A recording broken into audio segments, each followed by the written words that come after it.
So I was thinking a lot about this quote I heard. It said, model the rise, not the result. And I think a lot of people fall into this trap, myself included, when you start to look at, okay, you say, here's a super successful person. This person used the example of Warren Buffett. And people start to say, all right, what does Warren Buffett do on a daily basis? I'm going to model that. That should help me at least most of the way become that successful. But it's not what Warren Buffett does on a daily basis now. Now he's already done the work. He's done the work. He's got the massive success. And now he's able to live a little bit differently.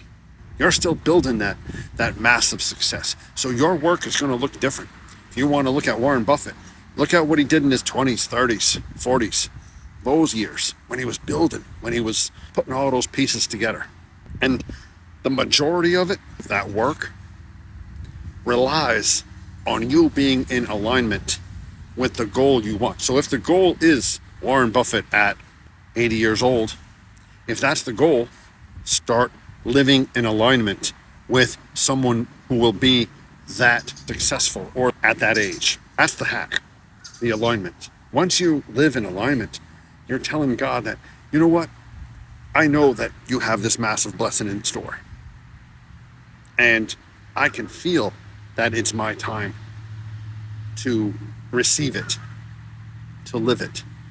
So by living in alignment with somebody that's capable of managing that level of success and creating that level of success, then you're signaling, you're ringing the bell that you're ready. And that's when you're going to start seeing the results. And you might notice this even in your day-to-day. Like you might notice things that you think are kind of magical or synchronous, right? You might say, oh man, I went to my email and I was expecting this positive email. It wasn't there. And then when I went to check for it, it appeared at the same time I went to check for it. That's because you went to check for it with the expectation that it would be there, not with the hope that it was. But you expected it to be there, and there it was. So you started already example of living in alignment. Try it out. Make sure that all of your efforts are in alignment with the person you want to become, with the goal you want to achieve, with the way you want to live your life. What do you want? Freedom? I guarantee, if you look at it close enough, it's just about doing what you want when you want to do it. That's the ultimate freedom. Live in alignment with the person that's going to build that level of success to be able to do that.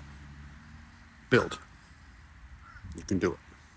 Hit that subscribe button. I'll see you in the next one. Peace.